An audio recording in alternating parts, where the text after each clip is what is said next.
Assalamualaikum warahmatullahi wabarakatuh. Bismillahirrahmanirrahim. Nahmaduka ya ghafuru ya syakuru. Mashalli wa sallim barik ala sayyidina maulana Muhammadin wa ala alihi wa sahbihi asfa'in. Nama ba'du.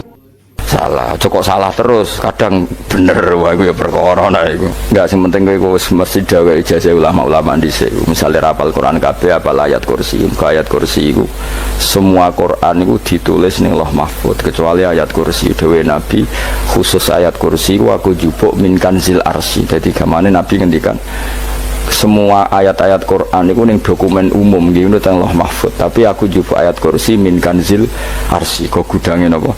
Artinya ada ayat-ayat yang lebih spesial. Kalau sampean tanya, Gus, bukankah semua itu dawai Allah? Ya betul, semua dawai Allah. Tapi tetap ada dawai Allah sing hubungannya dengan makhluk. Itu di kelasnya kelas fadhil, keutamaan yang biasa. Ada ayat-ayatnya Allah yang tentang dirinya sendiri, itu yang tidak tertandingi. Ya kayak ayat kursi. Ayat kursi itu kan ayat di situ Allah menerangkan dirinya sendiri. Misalnya Allah la ilaha illa huwal hayyul qayyum, itu kan Allah menerangkan tentang dirinya sendiri, tentu spesial. Itu ayat-ayat sing meskipun ya tetap spesial, jenenge dawuh Allah tetap spesial. Tapi ada ayat-ayat yang tentang kita. Misalnya ayat fankihu ma tobalakum minan nisa masna. Ayat-ayat seperti ini kan nggak mungkin setingkat. Ini kan ayat tentang kamu. Wis ngerti nak kelakuanem seneng wayo dikai hawayo. Nah, tentu beda, tentu semuanya spesial karena sama-sama kalamu. Tapi tentu beda, dokumen ayat kursi tentu nggak sama dengan dokumen ayat fakihum atau balakum. Maka Nabi ngendikan ayat kursi ini bahkan saya ngambilnya min kanzil arsy, jadi spesial. Sehingga terus kita dilatih guru-guru kita ngapal ayat kursi. Kan ora lucu, misalnya wiridan yang tahlilan fakihum atau balakum minan terus lucu toh. Tahlilan kok ngono iku piye ngono. Aneh-aneh, gue yang mikir tuh, senangnya buantah. Masa ayat Quran kok beda-beda, goblok kandhanane angel, gue jangan. Jadi kayaknya gue wis ngaji malik bayi. Jadi ono ayat fawadil, maksudnya ayat-ayat sing umumnya terkait kita. Nah ayat-ayat sing spesial karena nerangkan Allah, tentu beda. Terus kedua tentu ayat-ayat sing rano Kanjeng Nabi, misalnya laqad ja'akum rasulun min anfusikum azizun. Terus baru ayat-ayat tentang kita. Nah, ayat tentang kowe ya wakulu wasrobu kon mangan ngono. Nah, misalnya terus tahlil terus wakulu wasrobu. Ya lucu tuh. Bocah kok kandhanane angel. Pusing ambek kowe. Ngaji tahunan gak ono perkembangan. Habis gue rame-rame dunya apa? Gue rame-rame apa? Dunya. Pernah ada kumpulan orang untuk ngaji, setan setruk tenang. Paham itu? Mulai setannya tangin, tenang ya Rafa, waduh. Serepot ya. Ya, jadi kayak kudu ngerti ya. Jadi kabeh ayat Quran spesial, tapi tradisi ini ulama kan ada perdebatan apakah ada ayat fadilah dan mafdulah. Sebagian ulama mengatakan jangan bilang demikian karena fal kullu kitabullah wal kullu kalamullah. Tapi kowe nak ngingkari iku ya keliru. Wong dohire Kanjeng Nabi ya ada ayat yang dipuji sundul langit kaya ayat kursi itu. Saya punya ayat yang bahkan dokumen itu tak ambil dari kanzil arsy katanya. Dan tidak ada Nabi yang dikasih itu kecuali saya. Itu Nabi begitu bangga senang. Nabi maca ayat kursi. Sehingga tradisinya ulama semua anak cucunya, semua umatnya dilatih ayat kursi. Dan itu memang spesial. Coba saya kalau baca ayat kursi, saya kalau mau tidur itu mesti baca ayat kursi. Mesti ora pendak tahlilan ono sing order mboten niku. Masane wah apa-apa. Mosok eling pangeran nek pendak apa. Ngono aneh-aneh. Oh tahlil kok dikritik ya keliru sing kritik. Wong maca ayat kursi yo mbok kritik. Tapi ora dikritik ya perlu dikritik. Wong maca eling pangerane kok butuh berkat le dul eling ya eling ngono kuwi cara kula padha dene. Sing kritik mek sing dikritik. Kowe tahu tahlilan? Nate Gus nek ana undangan mboten mboten. Lah ya eling pangeran nek ngenteni apa? Undangan. Mana ben ono sing tetap ngritik, ben seimbang dunia iku ben seimbang. Apa? Balance kono sing ngritik. Kula bolak-balik ketemu sing ngritik tahlil nggih sowan kula. Saya tuh heran. Kenapa orang NU itu suka tahlilan? Terus ada berkat. Itu dalilnya mah. Sing ngono iku ya ora ono dalil, sing hasud nyoal ya ora ono dalil. Cara Kanjeng Nabi pirsa, tukang nyoal iku ono dalile to ora? Ya tidak ada ya, harus menengah sebenarnya ketemu pangeran. Sebenarnya ketemu pangeran cocokan di sing bener. Nah, yang jelas nak sing tukang tahlil ditakoki pangeran. Kita eling aku nanti Gusti nak wonten undangan. Terklarat bocah kok eling piye, eling pangerane kok bedak napa? Nah, misalnya kayak kudangan, orang kudangan belas itu takoki pangeran, tudang tonggo kok ora teko. Mergo wedi bid'ah misalnya. Tapi nekani tonggo ya perintah Kanjeng. Ya sudah, nggak cocokan ae, ora usah debat saiki, nggak apa. Cocokan ae. Tapi nak cocokan mbek aku ora ketemu. Wong sing nyoal ning ijene mahsyar aku wis ning swarga. Ketemu lah, aku ketemu ning swarga ya cocokan. Jadi kowe kudu mikir ya, jadi ayat kursi itu dipilih ulama perkarane napa. Ayat itu jan spesial tenan. Kula niku mboten saged tilem nek gak maca ayat kursi, nggih maca teng lisan, nggih maca teng ati setiap saat. Mergo rumangsa pancen luar biasa. Allahu ta Allah iku Allahu la ilaha illa huwal hayyul qayyum. Al hayyu zat sing urip. Mergo sing gampang bedakno Allah mbek Nabi Isa, ambek berhala, ambek semuanya yang disembah selain Allah adalah kehidupan. Kita gampangane tau ngidolakno Isa kaya apa, tapi akhirnya kecewa nak dianggap pangeran. Mergo nyatane cara mereka pun Isa mati di salib. Utawa cara Islam Isa itu diangkat. Di itu objek. Apapun hebatnya Isa diangkat, diposisikan di langit, di kerennya apa jenenge di itu objek. Berarti yang keren adalah subjeknya, yaitu Allah Subhanahu wa Ta'ala.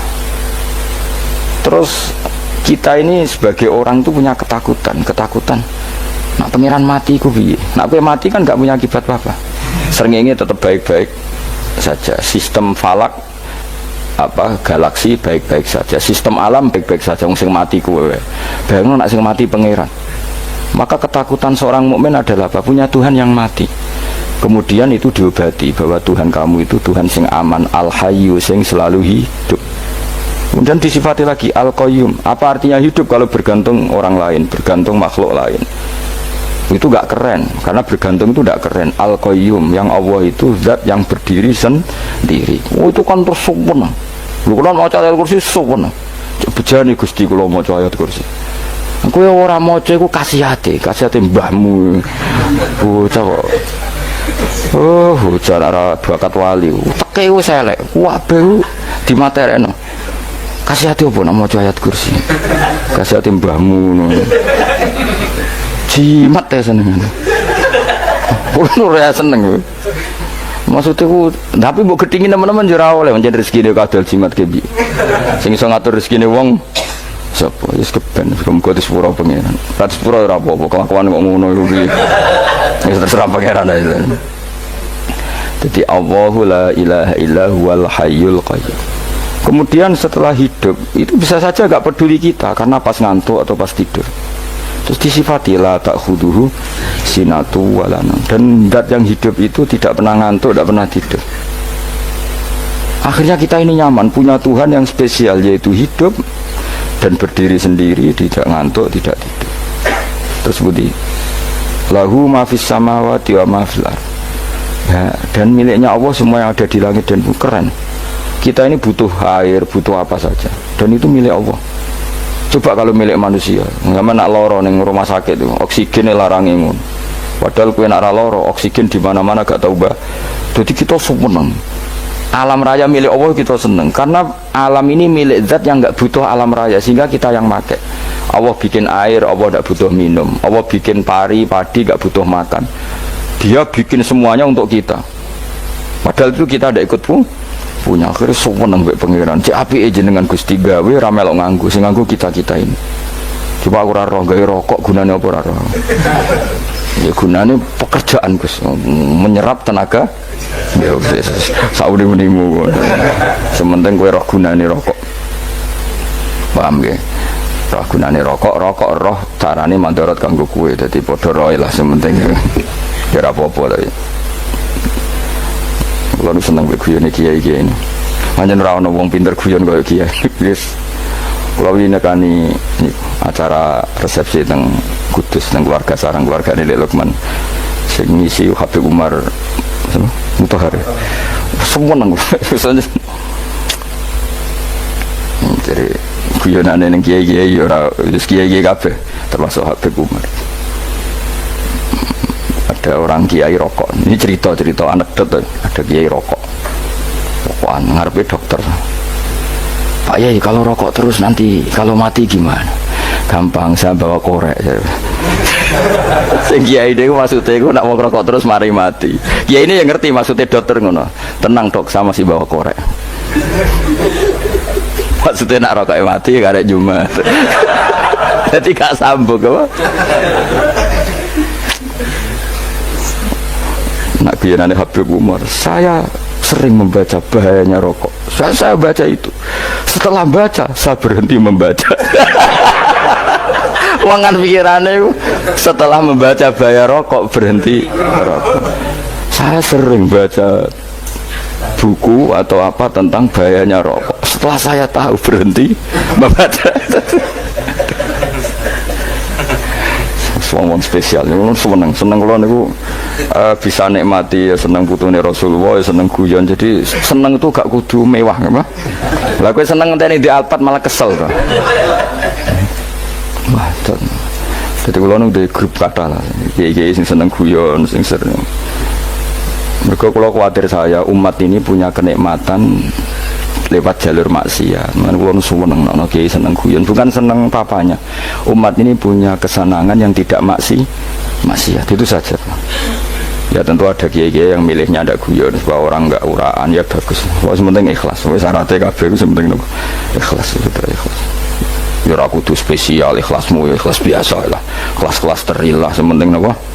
Ikhlas. Saya sering baca bahayanya orang rokok. Setelah saya tahu bahayanya, maka saya berhenti baca. Uangku kaget kabeh. Mereka pikirannya uang mesti berhenti. Kok ternyata. Mulai saya sering baca bahayanya orang miskin. Setelah tahu bahayanya, berhenti merasakan kemiskinan.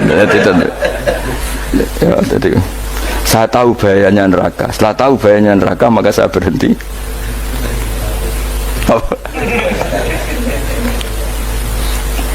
Ya, jadi terus disebut lahu ma fis samawati wa ma fil ardi. Terus kita nyaman. Kayak apa kalau alam raya ini milik Cina, milik singkek, milik non muslim atau milik wong Islam sekalipun. Mesti apa-apa tuku. Repot. Tapi berhubung alam raya ini milik Allah, kita nyaman. Mergo wa izzat sing super lomo, super dermawan, super semuanya. Akhirnya nyaman. Sama ini so turu. Dan kalau orang rumah ayat kursi raiso turu, turun. Karena dia mau colesane nggak hati kalau macam. Lahu ma fis samawati wa ma. Terus mangzalladzi yashfa'indahu ila bi'idzni. Ketika Allah itu segalanya, tentu yang punya otoritas syafaat, punya otoritas apa saja, nunggu izinnya Allah Subhanahu wa taala. Ayat yang spesial. Kemudian kiai-kiai punya cara supaya umat itu hafal. Dibikinlah metode tahlil maca bareng-bareng. Tapi kemudian ya sudah itu nasibnya terus kurang baik, nasibnya kurang baik. Ada yang bid'ahkan, ada yang setengah-setengah ngafirno. Semua itu ya bodoh dini, rapaham, mbek ngantuk, bentuk berkat mulai sudah akhirnya terus. Dan zaman belo dikesembelo sing bener, wes takok ya provokator. Sing jelas latih maca iku terus. Jadi Allah pirsa nak macamu ora golek berkat. Tapi nak mau tahu tahlil hati. Yang apa tahu hati? Benda apa? Yang pengiran kok ngenteni kok. Apa? Iku tunggale. Tahu muni alhamdulillah nate apa nak permangan. Muni alhamdulillah kok ngenteni permangan bocah kok ora karu-karuan. Wong arep bakat wali kok teke wis elek. Jate kus keliru terus. Masih wong khusuk lah, ora bakat wali, khusuk tok tapi wis ruwet, uripe ruwet. Lahu ma fis samawati wa ma fil ardi man dalladhi yash'indahu illa ya'lamu ma baina aydihim wa ma khalfahum. Dan Allah tahu apa yang di depan kita, di belakang kita. Terus kita lagi-lagi nyaman. Kayak apa misalnya kita yang lemah ini tidak dalam pengawasan Tuhan. Jika mana kalau misalnya dia anak cilik, anak itu tidak nyaman kalau ketika main gak didelok orang tuanya, karena dia tahu ada hal-hal yang dia tidak bisa menggapai dan butuh setiap saat pada orang tuanya untuk membantu menggapai itu. Jadi anak masih seneng dolanan, sukanya diperhatikan tetap. Nah kita ini seneng sekali main ning dunyane pangeran diperhatikan Allah Ta'ala, karena Allah selalu tahu kita. Jadi terus nyaman. Jadi semua ayat itu menjadikan kita nyaman. Mana kaji Nabi ora sare sedurunge maca ayat kursi, ora sare sedurunge maca surat Musabbihat. Dan saya dalam banyak hal niru itu. Nabi urung sare nek ora maca surat Hasyr. Nah, aku ijazah iku kowe ora mungkin surat Hasyr ning juz pira kira roh kok dijazahno. Sing iku lho sing diakhiri sudi law anzalna hadal qur'ana ala jabalil la ra'aitahu khashi'am. Itu tapi mulai kok ngarep subhanallahi ma fis samawati wa ma fil ardi wa huwal azizul hakim. Terus waladzi akhrajal ladzina kafaru min ahli kitabim. Ya bener subhanallahi ma fis samawati wa ma fil ardi. Terus tak terusnya terus waladzi akhrajal ladzina kafaru min ahli kitabim min diyarihim li awalil hasyr wa dzanantum ayakhruju wa dhannu annahum mani'atum husunuhum min Allah fa'atahum saat terusnya serang rapal. Akhirnya ya itu tadi terakhir apa ya alau ma baina aydihim wa ma khalfahum terus wala yuhituna bi syai'in min ilmihi illa bima. Dan seseorang itu tidak punya ilmu kecuali dengan kadar yang dikehendaki Allah. Bahwa kita ini selalu objek. Punya ilmu ya dikasih, punya rezeki ya dikasih, punya apa saja di. Sehingga status kita makhluk, statusnya Allah khalik, statusnya Allah itu memberi, statusnya kita hanya penerima. Itu bahkan termasuk bab ilmu. Bab ilmu itu tahunya kita ya hanya diberi. Illa bima wasi'a kursiyuhus samawati wal ardo, dan kursinya Allah itu meliputi langit bumi, sehingga kita tahu wah keren. Terus wala ya'udu hifdzuma, dan ketika alam raya sebesar ini Allah tidak pernah capek mengurusnya. Ya, sampean tak pasrahi gawe kok ngrumat srengenge, sampean ngrumat listrik omahmu lho, kadang kabel pedhot, dobe pedhot. Iku Allah ngrumat srengenge mulai digawe nganti saiki, gak tahu mati, gak tahu bayar. PLN itu kon gawe 0, sekian gak tahu rusak setahun kon jamin ora ngara iso. Allah gawe srengenge mulai Nabi Adam nganti saiki ora tahu bengkelno.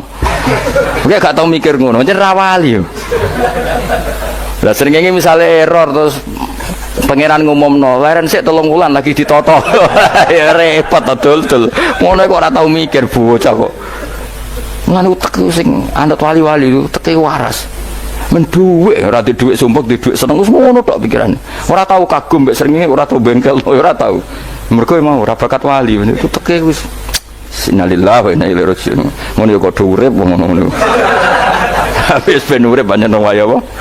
Mati rame-rame apa? Donya nak ana kok ya sepi tenan. Karena wong gawa nasa uripat ngalor gitu.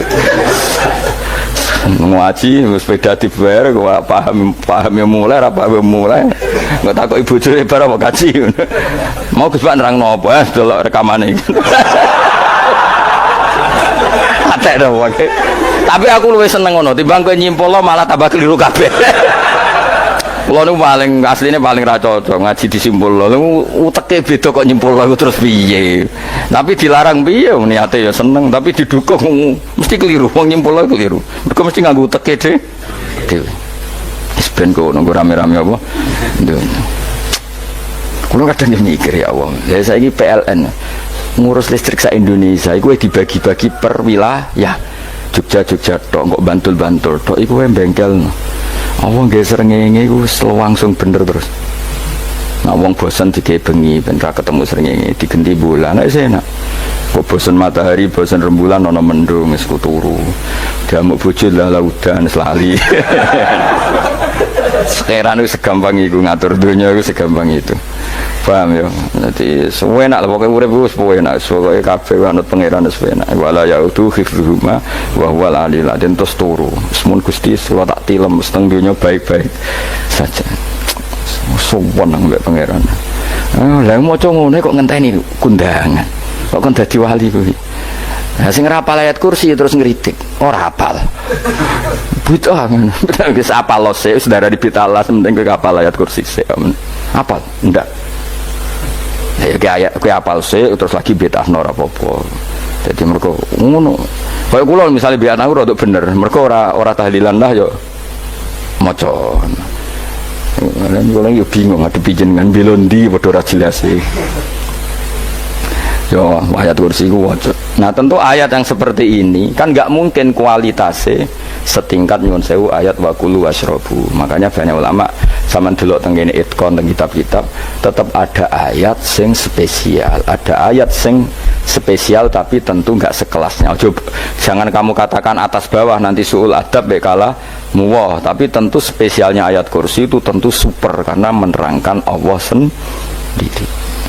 Sementara beberapa ayat menerangkan hak kita sebagai manusia, misalnya wakulu wasrobu, tentu kualitas fadoilnya beda. Tapi jangan katakan klasmen, jangan, karena kurang sopan dengan kalam wah, tapi tetap beda. Makanya Nabi ngendikan ayat 3 apa loco ngape turu woco di mana-mana woco. Nabi begitu bangga dengan ayat kursi. Akhirnya kena bakul ditulis di paham apa? Ditulis didol. Nah, baru kayak didol ya kayak hikmah ya, akhirnya dipasang ning ruang tamu. Akhirnya ketara iki wong Islam bera Islam baru kayak ayat kursi. Sengaus pokoknya berpikir positif bae. Wah, berarti sing di omah Islam bukti nopo ana ayat kursi. Lho kula beberapa kali diselametno ayat kursi. Kula nak ning perjalanan marung. Itu kadang ya merasa nyaman mergo ning warungnya ana ayat. Wah, berarti Islami lah, ora kuatir iki ana daging celeng, tetep nulung ngoten. Ya ini jujur mawon, kula niku tetep asobia, artinya nek ning perjalanan sing gak jelas lor kidule ora ro daerah kok marung ana ayat kursi, paling ndak kan orang ini punya etika, kira-kira ora bakal apa? Jualan daging babi lah misalnya. Ya tetep bantu lah, tetep. Umpamane terus dikek nggon salat. Senajan to sing duwe misale mbok salat ora ya ora perlu. Ya aja suudon ngono wis anggap ae mosok masang ayat kursi kok. Ya sih gitu kan lumayan ada perangkat yang itu. Akhirnya bakule payu ayat kursi ini sing di omah ya payu promosi nek iki Islami, sing blonjo ya nyaman wis padha enake lah. Ayat kursi ini sing ngenes mergo tinggo. Ya tapi ya ndak lah. Nak niate ngono ya tapi ayat kursi tetap mulia dengan dirinya sendiri. Kulo seneng tenan mbek jeneng ayat kursi ya. Ya tadi kekhawatiran kita punya Tuhan yang tidak sempurna itu terjawab bahwa Tuhan kita super sempurna. Jadi kalau bayangkan grepe turu nyen seneng. Senenge wae Gusti nak kula turu iku langit bumi gak masalah. Bayangno nak pangeran sing turu, sistem Tuhan hancur. Makanya syaratnya jadi Tuhan bala tak khuduhu sinatu walan. Padahal kita menyaksikan Nabi Isa turu, beberapa yang dituhankan selain Allah turu ngantuk. Bayangno misalnya kowe pas donga sing mbok dongani turu. Nah, kan kacau. Makanya Allah mensifati dirinya dan itu memang fakta la tak khuduhu sinatu walanam. Allah ora tau ngantuk, ya boten nate. Akhirnya sewenang kita sewenang banget mbek pangeran dengan sifat-sifat seperti itu. Akhirnya raditu billahi nabwa rabba wa bil islami dina. Al-Islamu siji Islam Al-Qur'an lan Qur'an Muhammadun Rasulullah. Wa yang bagilan saya celana ketika kita anak kula yang mengucap kita fi kulli yaumin raditu billahi nabwa rabba wa bil islami dina. Raditu ridho ingsun billahi lan rabban sebagai pangeran. Aku ridho banget, seneng banget Allah sing dadi pangeran. Muga mau pangeran liyane Allah yo kacau tenan. Nanti pangeran terus turu, terus ngantuk, nak ramangan lemes kan pusing. Apapun hebatnya Nabi Isa misalnya buat pangeran ya pusing. Kadang pas sare, dungani tenan juga pas apa? Sare itu ribet. Tapi kita di pangeran sing la tak khuduhu sinatu wala bil islami dinan wa Muhammadin sallallahu alaihi wasallam rasulan wa nabiyan wa bil qur'ani hukman wa imam. Dan kita ridho Quran sebagai panduan hukum lan dadi imam. Imammu panu mantap. Terus nikmatmu piro? Islam, Quran, Muhammadur Rasulullah wal afiatu lan sehat. Iktifaul makarih tegese ora. Kaya kowe ngene iki ra di dhuwit lah kan gagah. Ora ning penjara, jajal kene penjara lara kabeh.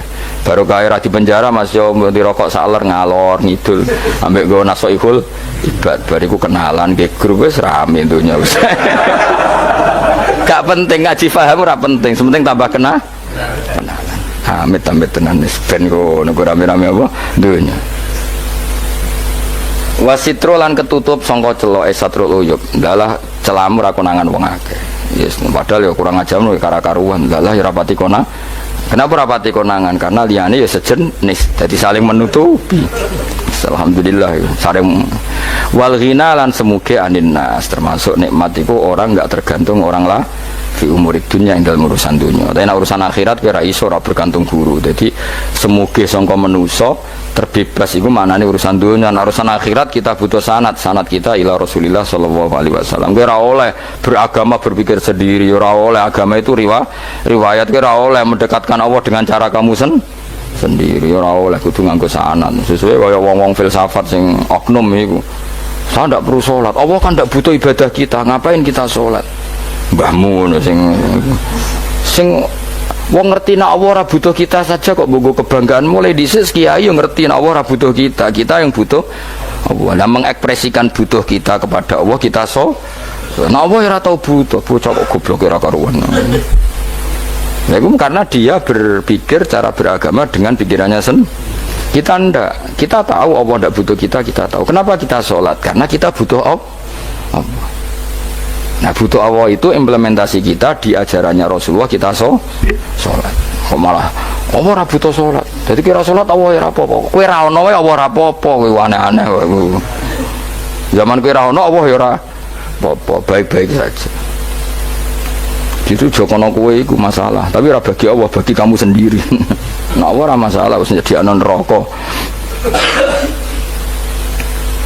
ya jadi orang itu boleh tidak butuh orang lain tapi fi umurid dunia nah, urusan akhirat kalau tidak butuh sanad ya wow inna hadal ilma dinun fangzuru amman takhuduna dinakum agama ini ilmu kamu harus punya sanad ya mau misalnya kulo alhamdulillah di sanad kata lah keluarga saya terutama yang Mbah Mun terus ya lain dari keluarga saya keluarga guru kita gurunya guru kita sampai cara nih bernafas kita wae eling Allah mau fi kulli nafasin apa ada daunnya amillahi wa ifdal fi kulli nafsin wa nafatin miswaya kita semua nafas kita Imam Syafi'i kalau anak kula cek cilik lah tak kon ngapal lebet iki karena apa ya jangan kira Imam Syafi'i terus koyo kowe mau belajar fikih mboten Imam Syafi'i nek ape turu niku kula apal beberapa syairnya Imam Syafi'i makanya saya tambah seneng ambek jeneng Imam Syafi'i jadi beliau nek ape sare napa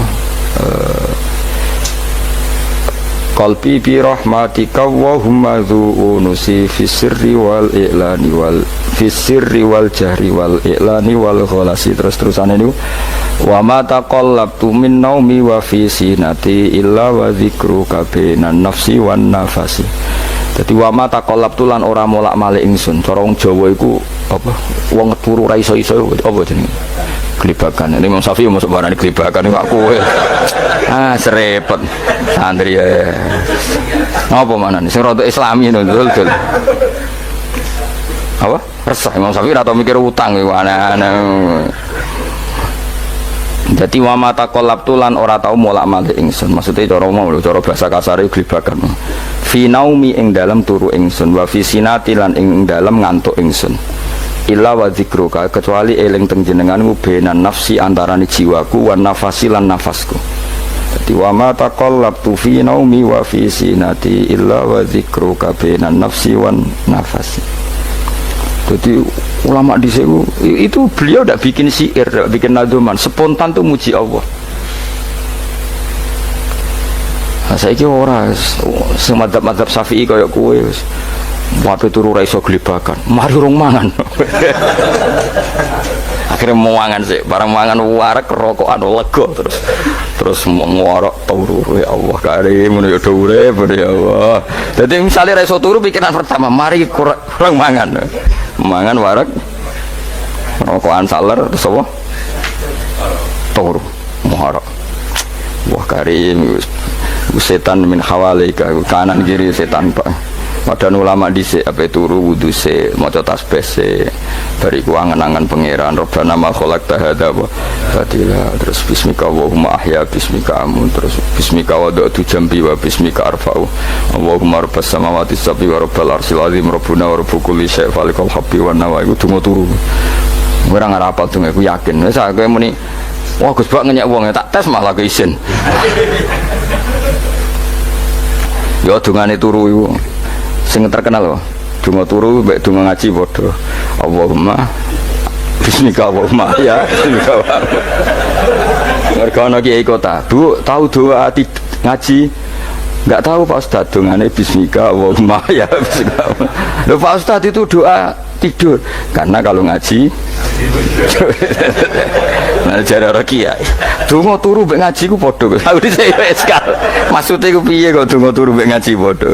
Jebule nak ngaji turu. Ana nek ngaji dongane apa bismika Allahumma ya bismika terus ngaji faslon wis tok ndi-ndi.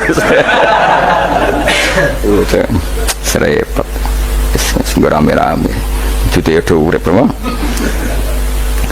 walafiatul lan afiate tifaul makare tegese ketolak sangka barang sing ora seneng supaya kula suwun nggih supaya jenengan sing seneng pangeran iki sai-sai samu supaya piye-piye sifat dasar wong mukmin bi walladzina amanu asyaddu hubbalillah misale ora iso asyaddu ya sementing hubban ya tentu asyaddu itu wong mukmin banget senenge ning pangeran kena makome rong iso asyaddu ya sementing ana senenge ya ana apa ana senenge wis dengan kadar yang kelasem lah sampai sono anak makome para wali ya asyaddu banget seneng mau apa turu nak orang mau ayat kursi gak lego ya paham cukup mau ayat kursi bedak tahli makanya aku seneng sing ngritik aku seneng ben rame itu ben seru sing ngritik ya muka-muka apal tahlil dari ngritik itu fair ora apa-apa apal terus ngritik mana tahlil sing wong sholli Abdullah sholati ala sate wong meneng kabeh wis iku meneh ada sing ngritik sing melok ora apal pokoke ujug-ujug muni oh filun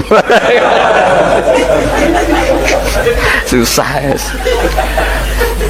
iya deh kau masoli Abdullah sholati ala sati makhlukatika Nurul Huda saya mas Nurul Huda terus oh itu yang gurih semua orang gofil aduh sing ramai ini toh mak kiai apal saat profesi ini apal karena yang desa modelnya permanen bagian tahlil yo tahlil terus bagian dongo yo jadi sehingga kiai dongo kok digeser jadi mimpin tahlil yo gagap lo akeh lo kiai ngalim kon pemimpin tahlil yo mikir mereka wah datang daerah kula kiai ngalim bar kon pemimpin tahlil terus mau maca lelel wedok wah niki sempun niki pun tak takoki kena apa kapal dia rapal urutane iku rapal itu kan butuh apa ya butuh keahlian gitu repot kok gini sing tahlil loro kapok ini nah kula tetep apal tapi singkat ae iku ngono sing luwih ahli to sing guri wis sing guri kacau meneng tahlil dening kiai iki sing guri sampe wah suwi iku wis terkenal mbah iku nak tahlil suwi aduh masyarakat repot bareng diumumno BMC tahlil dipimpin kiai niki sing guri jabe wah suwi aduh nah donga dening Gus Wados wah cepet mesti nek Gus Wados aku mergo ngono donga suwi ra mesti mandi ya sadok cepet ta yang timbang donga gureng sing guri mesti gremeng ana wong gak terkenal dongane suwi dicing wis waduh apa sawe mergo pikirane wong-wong wis nang berkat dibagi mulai mulane sing kritik ku keben ben balance ben seimbang cuma kalau suwon sing kritik ya kudu ngergani lah piye-piye iku umat dilatih kenal pangerane lewat kalimat thayyibah karena itu cara coba nak wis kenal ya aja waca bendak tahlil tapi turu ya diwaca ning omah ya diwaca tapi aja waca ngarep bojomu kok dikongko jambi-jambi ben ora nyoal blonjo waca dhewean ning kamar dinikmati kok waca ngarep bojomu pas auzubillahi minasyaitonir rajim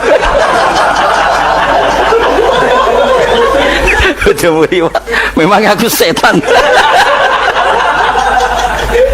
ora perkara tok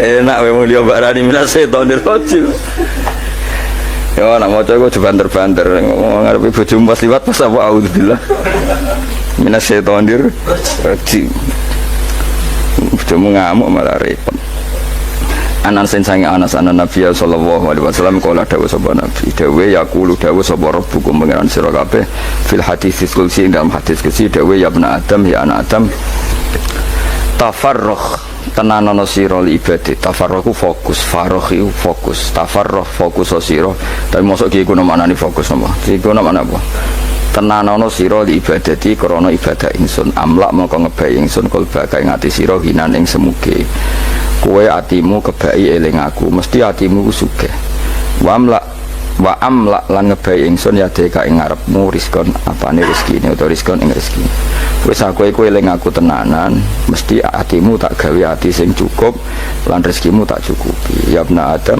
la tabat aja ngedus sira an lisane ingsun kowe aja geman adoh kok aku kaya apa apike pangeran zat sing gak butuh kita tapi mengandani kita kowe kok aja adoh kok aku wis sing parek aku mergo kaenak adoh kok aku amlak mongko nut apa jenenge ngebai ingsun kalbaka fakron kowe nak adoh kok aku mesti kowe fikir ngene sojo sampai kowe yo fikir ati fikir donya mergo adoh kok pengen wong adoh kok pengen di almla kalbaka fakron wa amla ulan ngebai ingsun yade ka ing tangan loro sira sukulan ing sibuk akhire wis adoh pangeran sibuk tapi ora dadekno barokah uripe iku lara-larane wong kaya ya sibuk kangelan jebule ora dadi barokah uripe mergo adoh saking pangeran ruang riwayat hadis sobat Tabrani Imam Tabrani wal Hakim falamma ta'antu fi thamani asyrata wa sannaftu kitab qadaya sahaba wa tabi'in terus sannaftu tarikh fil Madinah inda qabrin Nabi sallallahu alaihi wasallam wa kuntu aktubuhu fil layalil mukmirah. Terus beliau saking kepingine tabarruk mbek Rasulullah niku setiap ngarang niku momentumnya nyari supaya dekat Rasulullah sallallahu alaihi wasallam. Terus ketika harus ngerasani orang, jadi kadang ngerasani wong ya penting. Karena ilmu itu harus dikontrol, nggak boleh semua orang bilang qala Rasulullah Shallallahu Alaihi Wasallam, bisa hoax, bisa mencatut, bisa menjual. Nak muni kultu kan gak mandi, menurut saya kan gak mandi. Tapi kalau menurut Rasulullah Shallallahu Alaihi Wasallam kan mandi. Jadi potensi pencatut itu banyak, sehingga dibutuhkan koreksi dalam ilmu hadis disebut al-jarhu wa ta'dil, disebut al-jarhu wa ta'dil. Harus ada kualifikasi rawi. Nah, kualifikasi rawi itu dilihat dari siapa. Beliau harus mengkonfirmasi mbek tanggane, mbek kancane. Kadang ning jaba ketok sabar, ketok ramah. Juli nak nang omah kerenge ra karuan. Nah, itu harus dikonfirmasi. Akhirnya singkat cerita Imam Bukhari itu dalam banyak hal kadang ngrasani tiyang. Akhirnya diprotes. Jenengan ku kiai kok tukang ngrasani wong, kira-kira gitulah cara basa Jawa niku. Wong kiai kok ngrasani orang. Terus beliau ngendikan innama rawaina dzalika riwayatan walam naqulhu min indi anfusina. Semua itu terkonfirmasi karena tonggo-tonggone, konco-koncone bilang seperti itu, tapi tidak pendapat saya. Jadi kamane misalnya kula di konco Zaid, jare konco-koncone nak utang ra tau nyaur gitu. Maka ini sudah saya diskualifikasi. Takdis, tidak boleh jadi rawi hadis, nak utang era nyaur gitu. Tapi maksudnya ra nyaur mampu. Nah, ra mampu alhamdulillah jadi ra wajib. Mulane sampean nak kepengin diutang ora wajib bayar, ndonga kere sak kere-kerene. Lho niki ijazah nih. Niku dijamin langsung mboten napa? Wajib. Monggo nak kepengin jajal. Kopil tuh. Wah sembrono tenan iki. Monggo nak sing kepengin diutang mboten wajib napa? Nyaur niku kedah kere sak kere-kerene. Nganti mboten wajib napa? Nyaur. Mengke nggih mboten wajib haji, mboten wajib zakat. Statusnya langsung mustahik. Nggih monggo nak kepengin jajal. Nak kepengin jajal. Nggih kula terusaken nggih. Terus orang dulu itu biasa ngerasani tiang tidak cocok, tapi kalau ketemu itu ya hormat. Karena ngerasani ini bentuk loyalitas sama ahadits Rasulillah supaya tidak diriwayatkan dari orang-orang yang tidak adil. Inna hadzal ilma dinun fangzuru amman ta'khuduna dinakum. Tapi dia secara pribadi nggak ada masalah karena setiap orang selain Nabi tentu punya salah, nggak masalah. Kita hormat orang yang punya utang nggak bisa nyaur nggak masalah. Tapi ya jadi rawi hadis untuk tukang bodoni. Nanti kalau ini kola Rasulullah sing utangi ku utangnya ra nyaur kok kola Rasulullah. Sing camah iku Kanjeng Nabi. Ya orang dulu itu bisa melakukan seperti itu bisa. Makanya ya ini agak unik. Ya, jadi ini cerita-cerita sing dialami napa Imam sinten Bukhari. Saya atau orang kaya atau sing donatur itu duka. Beliau ngendikan la yasauni an akhussa bis sama'i qauman duna qaumin. Saya tidak bisa, ini semuanya umatnya Nabi, kemudian saya hanya ngajar 1-2 orang hanya karena dia anak pejabat atau orang tertentu, tidak bisa. Kalau kamu mau ngaji, ikut ngaji umum.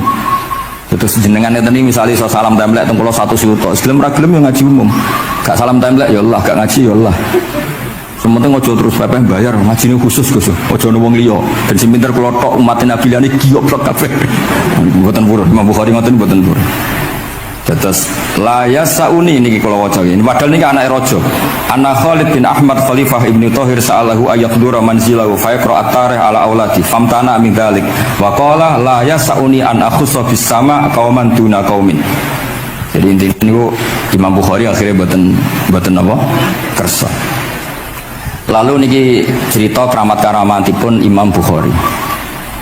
Imam Bukhari niku selain kualifikasi hadis sesuai al-jarh wa ta'dil, niku setiap hadis niku disolati. Beliau adus sholat 2 rakaat, memanfaatkan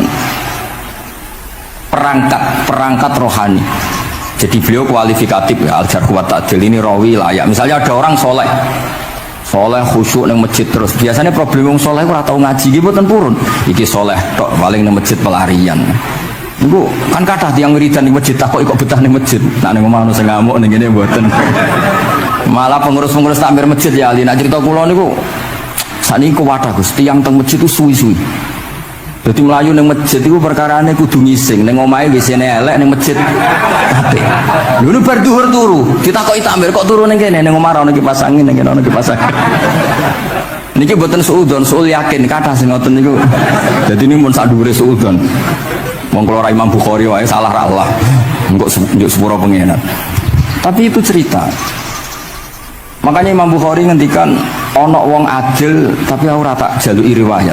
Mergo tidak diketahui dia yujalisu ahlal ilm sama dengan madzhabnya Imam Malik. Karena ilmu itu butuh dikonfrontasi, butuh misalnya Nabi ngendikan ini kok dohire tanafi mbek niki, daure kok ta'arud. Itu kalau ahlul ilmi ngerti duduk perkaranya. Karena itu ilmu itu. Begitu juga Imam Malik seperti itu. Nah, singkat cerita Imam Bukhari itu pede meriwayatkan hadis setelah banyak orang mimpi Rasulullah itu liwat ditututi Imam Bukhari.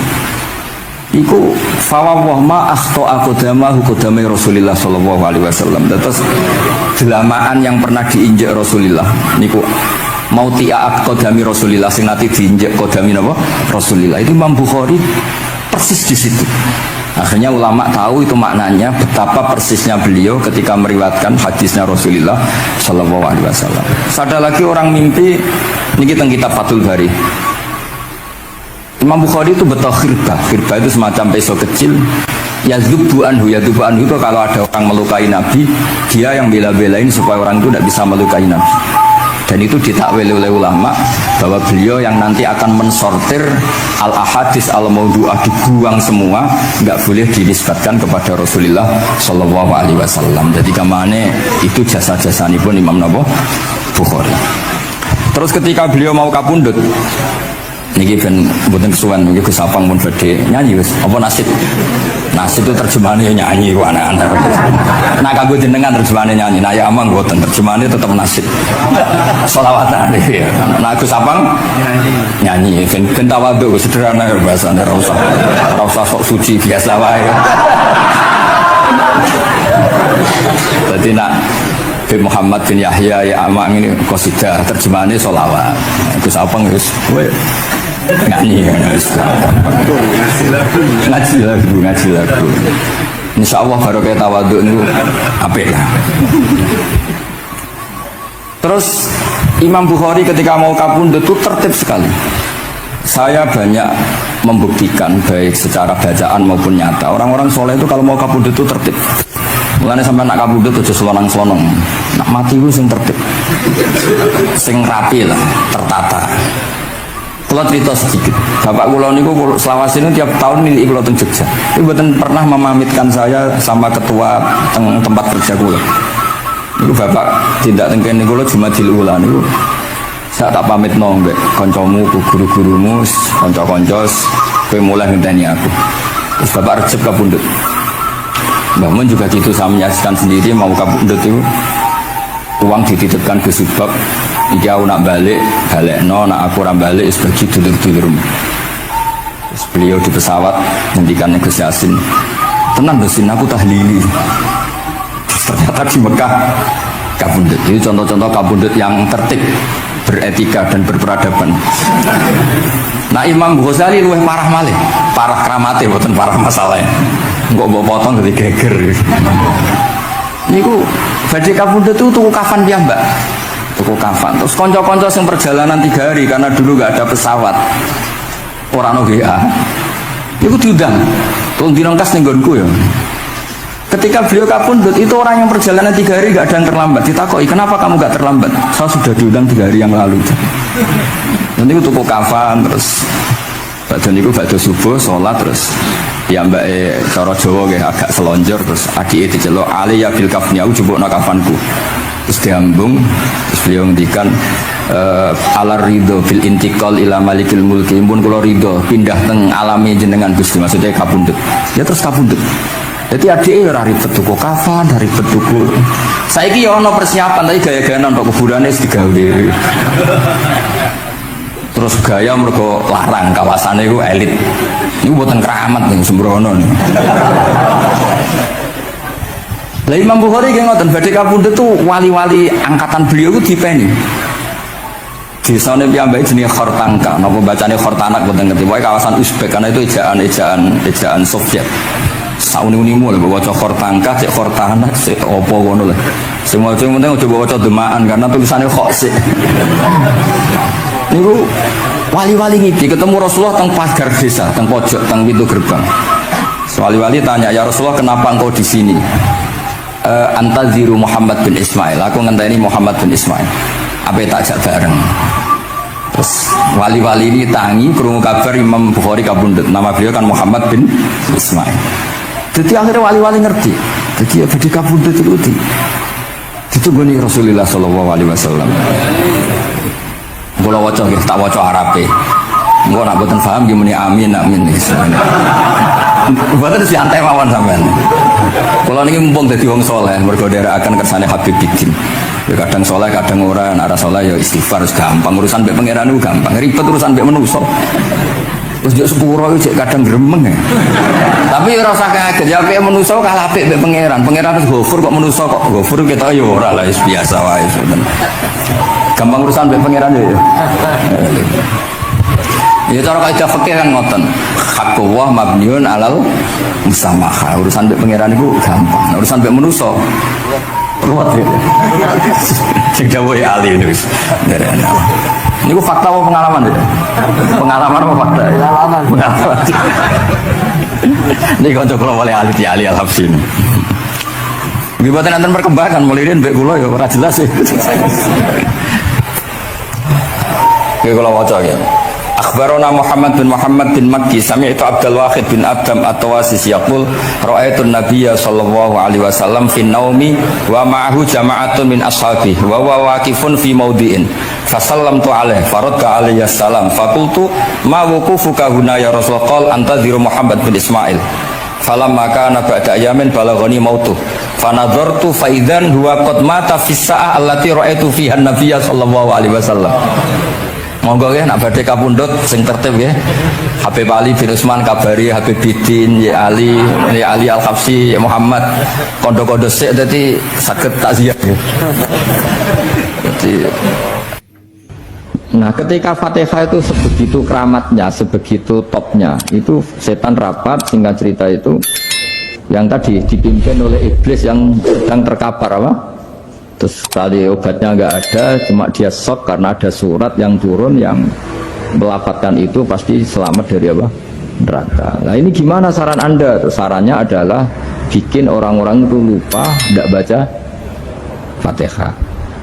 Nah ini rapatnya iblis. Idzabu wajtahidu hatta tufilu qulubahum hatta la yaqulu hadis surah. Kala yuksiru qira'ataha wa la yakunu lahum ajrun wa thawabun bal yakunu lahum adzabun wa iqabun. Kemudian yang terakhir saya beri ijazah tentang Al-Fatihah ya, karena ini surat yang populer. Kalau saya ijazahi Quran 30 juz pasti sampean nggak hafal. Atau ijazah surat Baqarah, kalau mau Baqarah mau. Ijazahi surat Baqarah mau 2 juz setengah. Mau Mas Asep? Ya Fatihah aja yang gampang ya. Nah, ya kulhu Fatihah ini paket ringan ini. Tapi pahalanya apa? Besar. Ini beda ya, artinya selama ini mungkin Anda baca tapi monoton ya. Tapi ini saya bacakan teks aslinya tentang istilahnya itu mazaya itu kelebihannya Fatihah. Saya baca Arabnya dulu, nanti ini terakhir ya, ijazah tadi kan saran-saran umum tentang sosial. Ya pokoknya jadikan kebaikan itu punya nilai sosial yang baik lah. Jadi nanti orang yang nggak amanah nggak laku, ya calon bupati, gubernur, presiden yang nggak amanah juga nggak laku. Begitu juga kiai yang tidak amanah juga nggak laku, suami yang nggak amanah juga nggak laku, istri yang nggak amanah juga.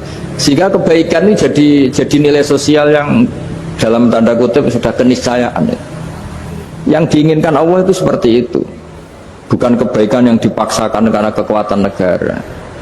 Maksudnya kalau bisa kebaikan itu tidak usah dipaksakan. Memang sudah satu kebutuhan. Tak cerita-cerita di negara maju itu, bahkan apapun jatuh itu nggak ada yang ngambil apa itu. Makanya gambarannya Mekah Madinah kan gitu kan, barang jatuh nggak ada yang berani apa ngambil itu, saking sudah jadi sistem. Sehingga banyak negara di Eropa itu yang sampai nggak punya tentara, nggak punya polisi karena kebaikan sudah. Nah kita kan masih capek, polisinya aja capek, apalagi masyarakatnya, karena ya kebaikan itu belum jadi nilai bersama. Nah kita selain ditopang negara, ada polisi, ada tentara, itu kita usahakan kebaikan itu jadi nilai bersama. Tadi wa'tamiru bainakum bima'ruf. Dan kita punya reputasi yang bagus dalam bab ini. Saya masih ingat kecil saya itu yang jilbaban hanya keluarga kiai. Sekarang rata-rata masyarakat itu jilbaban. Dulu yang sekolah SMP, SMA itu jilbaban kadang dulu malah dilarang ya, harus sama seperti itu seragamnya. Sekarang sudah boleh dan nyaman. Lama-lama yang dapat simpatik ya yang pakai pakaian model tertutup seperti itu. Lama-lama gamane cara wong golek mantu ya golek yang seperti itu daripada yang blodor. Lama-lama jadi nilai bersama. Ya ingin saya seperti itulah. Di terminal juga sama. Orang mau makan cari warung yang kelihatan ada ayat kursinya, pakai jilbab, atau paling enggak dia nggak mungkin lah nyuguhkan yang tiren atau yang haram. Akan ada garansi sosial, ada apa? Ada garansi apa? Sosial dengan penampilan yang soleh itu kan, masa iya nyuguhkan oposan babi gitu misalnya itu. Jadi nilai sosial itu harus harus benar-benar jadi nilai, sehingga negara biar gak capek-capek. Polisi juga gak capek kan, karena tugasnya corong Jawa mau ngawat-ngawati tok, tapi tidak perlu tegang karena kebaikan sudah jadi nilai apa? Bersama. Ya, ingat-ingat ya ayatnya tadi, wa'tamiru bainakum bima'ruf. Jadi kebaikan itu harus jadi nilai bersama. Iktimar itu menjadi urusan bersama. Makanya kalau kita rapat besar disebut apa? Muktamar. Muktamar itu urusan bersama. Tadi imamnya sholat juga menopang Gojek karena nggak lama-lama nopang Grab, nopang Kernet, nopang penjaga Indomaret, penjaga bensin, pom bensin. Nah dia hanya punya waktu 5 menit terus imamnya baca Baqarah kan. Iya imamnya mursyid, mungkin dia tambah lama tambah dapat aplaus dari muhibbinnya, tapi makmumnya dia tambah lama tambah dapat penghormatan dari pecintanya, tapi kitanya wah khusyuk wali kan, dia dapat status naik lah. Kita yang sudah tidak ikut jadi wali diganggu apa pekerjaannya. Kalau ada imam seperti itu sampai mufarokoh saja, niat ya Allah sampai sini saja saya makmum orang itu, silakan orang itu punya urusan sendiri dengan jenengan, ya sudah, atau salib saja apa. Itu boleh kalau dalam fikih namanya apa? Mufarokoh. Mufarokoh itu niat, tapi kamu jangan langsung selonong mufarokoh, niat dulu pamit sama Allah bahwa sekarang mau mufarokoh. Ya, ya jadi sholat yang aneh kan, imamnya masih rukuk, kamu terus sujud, terus apa-apa selesai ya. Mungkin dalam pandangan itu orang lain ini maksudnya makmum gimana ini kok begini. Tapi sudahlah, Allah Maha tahu. Nah, insya Allah dimaklumi. Ya saya baca tentang Fatihah ya, karena sampean pasti sering baca Fatihah. Supaya apa? Sekaligus jadi jimat lah gitu. Jadi kalau kamu sering di jalan-jalan yang mungkin sepi atau mungkin kan tidak semua teman Grab itu nasibnya bagus ya, yang di Semarang Jogja. Mungkin yang di Kalimantan di Papua kan ada yang 10 kilo gak ketemu rumah, ya kan? Ya lihat di TV-TV itu kan kasihan kan, sudah 10 kilo gak ketemu rumah, penumpangnya kuwekar preman tuh kan, ini makan orang enggak kan udah. Kan ujiannya dua, kalau penumpangnya cantik dia kecoba syahwat, kalau preman takut, jadi orang itu selalu ujian itu. Sing sedingan itu kan jarang orang itu. Jadi kalau penumpangnya perempuan cantik ujiannya itu syahwat, kalau preman ujiannya ketakutan. Kalau orang yang lemah bawa uang ujiannya kamu ingin garong. Jadi hidup itu memang semuanya ujian. Liyabluwakum ayyukum ahsanu amala. Makanya saya sering ditanya oleh teman-teman, Gus, nah ujiannya kenal wong wedok elek piye? Sama, kenal wong ayu ujiane syahwat, kenal wong elek ujiane ngenyek, itu sama-sama dosa. Syahwat ya dosa, ngenyek juga dosa. Elek keriting untune metu ya dosa, ngomong gitu. Kadang-kadang orang berpikir enak kancanan wong elek gak dosa. Kata siapa? Kancanan wong elek itu ya dosa, karena bawaannya ngenyek. Ngenyek itu menyepelekan itu. Makanya saya itu ya nggak mau berteman sampean. Nanti kan bawaannya ngenyek atau seneng ya udah tahu. Ya sudah, ada takdir saja, kalau ketemu ya tak ulang ngaji gitu. Tapi ini ngaji terakhir, setelah ini ngaji biasa aja, tidak usah resmi gini. Ngaji kok resmi aneh. Pokoknya nanti suatu saat kalau pandemi sudah berlalu saya akan ngaji Rebone, lalu ini ngaji. Ini ngaji yang kurang bagus karena ngatur kiai kurang berkah ini. Nanti tapi ya lumayan lah, masih mau ngaji. Ngaji kok tanggal ini jam ini. Sekarang suatu saat kamu tak panggil, Mas Wahyu datang ke sini jam ini, tidak mesti bisa. Mungkin pas ada acara apa, oh, maaf ke sini pas ngecek pas apa gitu. Jadi ya sudah, tapi tak maafkan, enggak apa-apa. Takdir ya. Tak bacakan supaya sampean tahu keramatnya bismillah. Nah, sebelum saya bacakan bismillah Fatihah, tak beritahu tentang ilmu tafsirnya karena ini penting sekali. Fatihah itu dawuhnya Allah, tentu itu dawuhnya Allah. Saya ulang lagi, itu kalam Allah. Tapi yang sudah diberikan kesampaian ke kita semua. Sehingga seakan-akan itu menjadi dawuhnya kita ke Allah. Jangan salah loh ya. Fatihah itu dawuh Allah tapi sudah diberikan ke kita. Sehingga posisi kita itu yang punya itu. Nah, kenapa ini perlu dijelaskan? Karena nanti ada kalimat iyyaka na'budu wa iyyaka nasta'in. Kalau itu masih kalam Allah, berarti Allah ngomong ke kamu, ngendikan ke kamu, kepadamu aku menyembah. Masa Allah menyembah kamu? Nah, sehingga ilmu tafsir itu menyelesaikan itu dulu ya. Saya ulang lagi ya, sebelum sampean sering baca Fatihah, aku yakin ya sering baca. Tapi barokahnya tidak paham itu tidak pernah janggal. Enggak paham itu ya penting supaya tidak iskal, tidak janggal. Sebetulnya di kalimat itu ada yang janggal. Kalau Fatihah itu kalimatnya Allah atau kalam Allah, bagaimana dengan kata-kata iyyaka na'budu? Masa Allah ngendikan ke kita, kepadamu kami menyembah? Masa Allah menyembah kita? Maka penyelesaiannya secara ilmu tafsir gimana? Semua ulama mengatakan, bukan satu dua, semuanya mengatakan di Fatihah itu semuanya diberi kawalan kalimat. Saya ulang lagi ya, di Fatihah itu semuanya diberi awalan kalimat qulu, katakan wahai hambaku begini. Ya, katakan wahai hambaku begini. Nah, begini ini pelajaran dari Allah yang sudah diberikan ke kita. Terus kita mengatakan bismillahirrahmanirrahim, alhamdulillahirabbil, termasuk kita mengatakan iyyaka na'budu wa iyyaka nasta'in. Jangan bayangkan Allah ngendikan ke kita. Kalau Allah ngendikan kita berarti gini, hei Wahyu, ihdinas siratal mustaqim, tunjukkan saya jalan yang benar. Nah, nanti kamu terus, ya Allah, Anda aja minta tolong saya minta tolong siapa kan? Jadi panjang kan? Ya, saya ulang lagi ya. Jadi itu di Ulumul Quran diterangkan gimana? Sebelum baca Fatihah, ya. Fatihah itu kalamullah, ngendikannya Allah, tapi yang sudah diajarkan ke kita dan sudah milik kita, sehingga kalimat itu menjadi milik kita. Tapi ya kalamullah, tetap kalamullah, tapi sudah menjadi milik kita. Gak paham ya? Ya pinter nah. Ya, karena kalau tanpa penjelasan seperti ini, Anda akan iskal. Bagaimana Allah iskal itu janggal? Bagaimana Allah mengatakan iya anak budu? Kan jadi aneh kan? Ya, jadi tak jelaskan secara ilmiah ya. Jadi kata ulama-ulama tafsir, ayat-ayat Quran seperti ini sebetulnya dimulai dari kulu apa? Meskipun nggak dilafatkan. Itu kan sama dengan kul huwallahu ahad Muhammad. Katakan kalau Tuhan itu satu. Ya namanya Quran itu kan kalam Allah, membina nabinya, membina umatnya. Makanya dikatakan atau enggak, di sini tersembunyi kata kulu, katakan. Ya. Jadi ya ibarat apa itu? Kamu ngajari anak kamu lah. Le, panggil jenengan bapak kulo.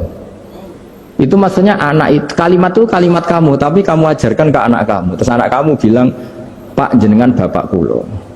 Nah ketika kamu mengatakan jenengan, bukan kamu mengatakan jenengan anakku, berarti anakmu itu bapakmu, kan lucu kan. Anak kamu ajari jenengan bapak kulo, kamu engkau bapak saya. Terus anak kamu mengulang jenengan atau kamu bapak saya. Berarti itu kalimat yang kamu ajarkan, tapi sekarang sudah milik anak kamu. Kalau itu kalimat kamu kan lucu, masa anak kamu bilang bapak. Nah itu seperti itu. Jadi ulama memberi solusi atau jawaban iya karena abudu. Iya itu sebelumnya ada kata-kata kulu, katakan wahai hambaku, hubungan kamu dengan saya adalah katakan iya karena abudu wa iya karena nasta'in. Terus hubungan kamu dengan saya katakan juga dalam doamu ihdinas siratal mustaqim. Jelas ya, jadi itu kalam Allah yang sudah milik kita karena diajarkan Allah untuk kita. Dong ya? Ya dong, ya gak jelas ya. Tapi bagus, gak jelas itu bagus. Kalau kamu jelas gak jadi digrab, jadi gubernur. Min azimi fadliha kasratu asma'iha wa fadail ukhra. Ini cerita dramatisnya surat Al-Fatihah. Qala Abu Hurairah radhiyallahu anhu inna iblisa ranna khina unsitat Al-Fatihah. Jadi iblis itu begitu kesakitan. Ini kitab Abu Abul Farad karangannya Syekh Muhammad Alawi, juga kutipan dari beberapa kitab. Yang jelas beliau sendiri juga ngutip dari beberapa riwayat di beberapa hadis. Halaman 123. Ketika Fatihah turun itu iblis kesakitan. Kayak orang sakit gigi lah, tersiksa sisanya karena turunnya surat apa? Al-Fatihah. Artinya kalau Anda baca Fatihah dijiwai, maka Anda melemahkan setan, melemahkan iblis. Wa qala Mujahid, khina unzilat Fatihatul Kitab ronna fastama indahu asyayatin. Jadi ketika Fatihah itu turun, iblis itu terkapar lah kira-kira, sampai dijenguk banyak setan. Jadi kemana di ICU lah kira-kira gitu kalau sekarang itu. Entah Covid entah enggak tahu, pokoknya di ICU sampai dijenguk banyak setan. Enggak tahu bawa apa enggak tahu, pokoknya dijenguk banyak setan. Nah, yang nyangoni karena ini apa? Ketuanya apa? Pingsan, sakit. Jadi iblis itu sakit sampai dijenguk anak buahnya setan-setan. Ya, semoga kalian semua tidak kenal setan. Kalau kenal berarti teman, apa? Wa qalu misla dzalik. Wa qala lahum laisa mimma taquluna syai'un walakin unzilat suratun laisa ajru qailiha illa an harrama alaihi nar jahannam. Saya ini bukan sakit fisik, kata iblis. Kamu tidak usah jenguk saya, datangkan dokter terbaik, tidak usah. Saya ini tidak sakit fisik. Saya ini sakit karena ada surat yang diturunkan, yang pahala yang melafatkan surat itu pasti selamat dari neraka. Padahal misi terbesar saya ini supaya manusia masuk neraka. Sekarang punya tamengnya. Wah pusing kan? Ya seperti orang lah, goda sampean ternyata sampean setia, itu kan pusing. Nah ternyata tidak setia, itu yang akhirnya ribet kan itu.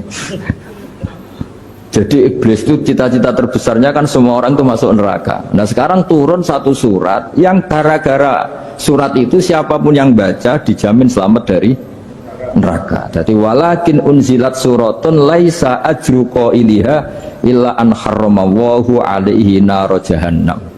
Karena jadi dia shock lah, kalau orang di Jawa itu bilang shock. Aduh sial nasib saya ini umat nggak bisa saya goda lagi karena punya tamengnya tadi punya. Qad batala kaidukum wa makrukum. Rekayasa kalian sekarang itu tidak ada gunanya semua. Nah, ini alhamdulillah di Indonesia kelihatan kan banyak yang miskin, banyak yang susah. Tapi selagi mereka masih sholat, itu keinginan mencari halal itu masih tinggi. Kayak apa kita di tengah kota, jauh dari anak istri, jauh dari tetangga. Biasanya kalau orang jauh dari anak istri, tetangga kan sakar PDW. Tapi yang soleh masih banyak, sudah jauh dari keluarga tetap lurus. Loh, kalau yang dekat lurus kan wajar, konangan wong akeh kan. Ini sudah jauh masih lurus. Nah ini nggak lepas dari barokahnya surat apa? Surat Fatihah tadi. Jadi karena ada surat yang menjamin pelafalnya atau qailiha terbebas dari api neraka. Wa qalat as-sayatinu lahu is ayyusa'in ta'muruna ya maulana. Faqala lahum idhabu wajtahidu hatta tukhfilu qulubahum hatta la yaqulu hadhihi surah. Lalu kita gimana? Jari para setan gitu. Lalu kita gimana? Terus kata iblis, sudah bikin mereka lupa sehingga tidak baca lagi. Selagi masih baca kita pasti keok. Jadi kalau sampean sudah jarang baca Fatihah itu berarti sudah bagian dari kemenangan apa? Iblis. Jadi kalau sampean sudah jarang baca Fatihah itu berarti bagian dari kekalahan Anda, kemenangan iblis. Masih sering baca? Alhamdulillah. Berapa kali? 5 kali sholat. Terus apa lagi? Ya, kalau ngajarin anak-anak mau itu juga selain doa itu juga. Kok 5 kali dok itu? Berarti pas sholat fardu dok itu? Enggak 5 kali itu mendingan itu 17. Kamu itu ngitungnya jangan 5 ini. 5 waktu saja. 5 waktu itu berarti lumayan kan? Berapa? 17 ya? Iya. 17 ya? Ya. 17, tapi kalau makmum tuh sering separuh kan, apalagi makmum terawih. Ya kan? Makmum terawih itu bacanya Fatihah ada yang sempurna enggak ya? Ya enggak lah. Baru alhamdulillah alamin mampu ruko ikut ruko gitu. Makmum kan yang terawih lah Mas. Kalau terawih jarang sempurna ya. Fatihahnya itu. Kan imam sudah ruko. Kamu bacanya Fatihah sampai mana tuh? Baru setengah ya. Ya paling pas terawih aja kan enggak sempurna ya. Apalagi kalau imamnya sing kilat tuh waduh malah. Nah ketika Fatihah itu sebegitu keramatnya, sebegitu topnya, itu setan rapat, singkat cerita itu yang tadi dipimpin oleh iblis yang sedang terkapar apa? Terus tadi obatnya nggak ada, cuma dia shock karena ada surat yang turun yang melafatkan itu pasti selamat dari apa? Neraka. Nah ini gimana saran Anda? Terus sarannya adalah bikin orang-orang itu lupa, tidak baca Fatihah. Nah ini rapatnya iblis. Idhabu wajtahidu hatta tufilu qulubahum hatta la yaqulu hadhihi surah. Kala yuksiru qira'ataha wa la yakunu lahum ajrun wa thawabun bal yakunu lahum adzabun wa iqabun.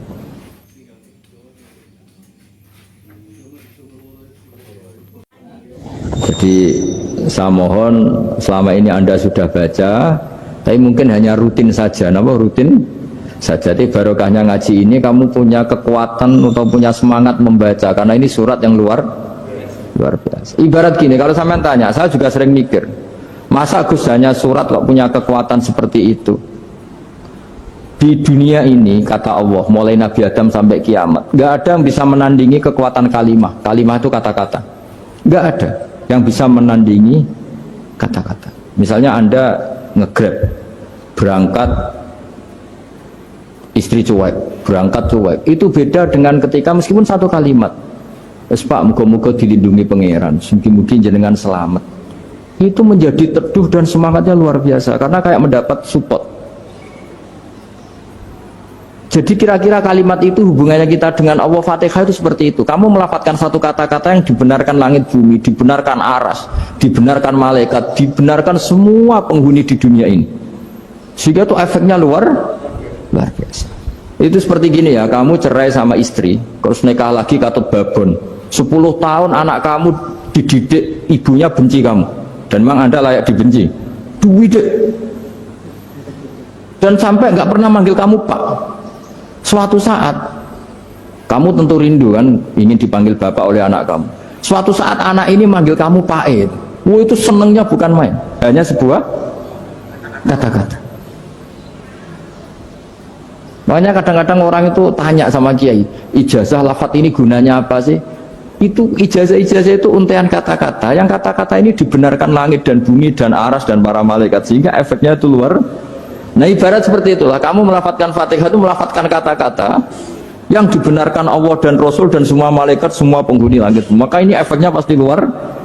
Nah di sini lah orang-orang dulu itu tahu keramatnya itu, sehingga ketika melawan Belanda, melawan Jepang dulu itu kalimat-kalimat itu menjadi mantra yang luar biasa.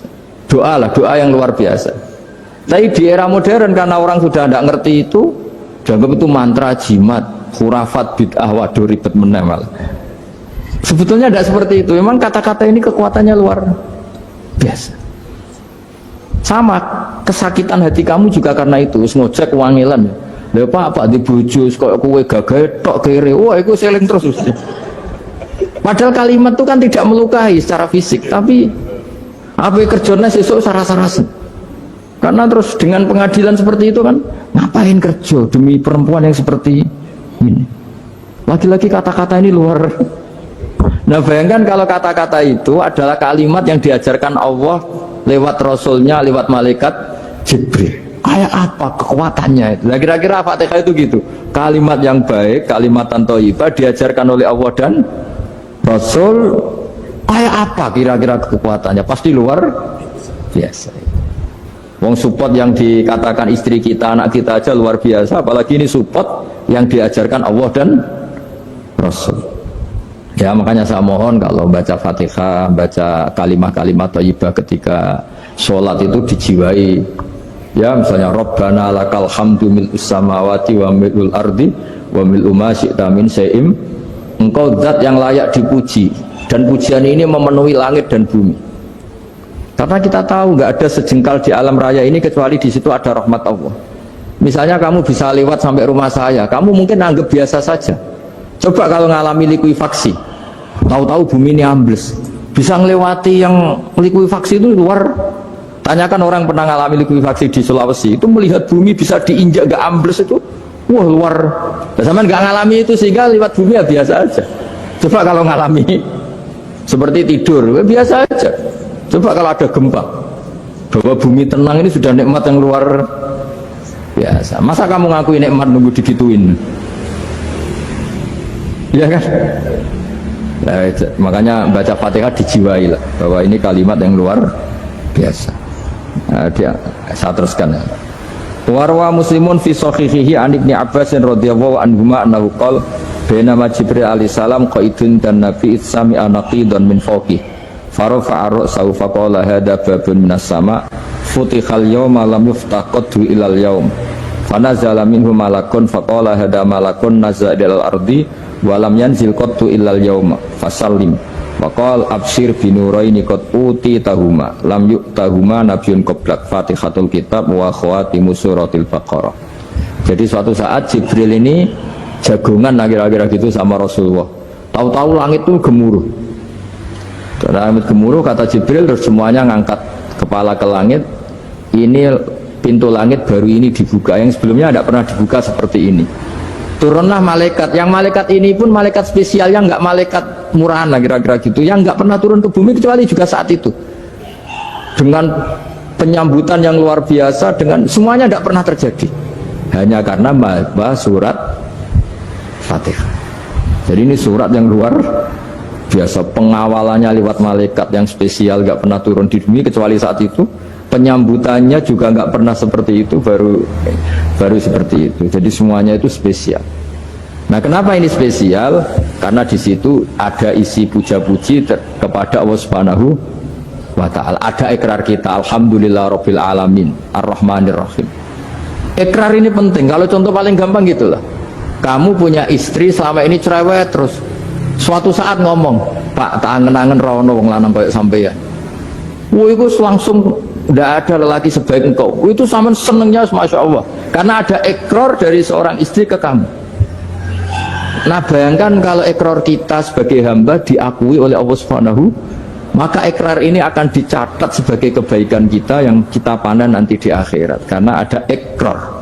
Kita ikrar bahwa alhamdulillah rabbil alamin, kita ikrar ar-rahmanir rahim, kita ikrar maliki yaumiddin, kita ikrar iyyaka na'budu wa iyyaka nasta'in. Sampean misalnya jadi orang Indonesia, ketemu orang Indonesia yang makmur di Jerman, terus lupa Indonesia. Kamu orang Indonesia? Enggak, saya enggak orang Indonesia. Mangkel gak kira-kira? Mangkel. Karena salah ikrar kan gitu. Ya, jadi saya mohon jangan anggap kalimat itu hal yang biasa, tapi luar biasa. Nggih, ngoten mawon. Assalamualaikum warahmatullahi wabarakatuh.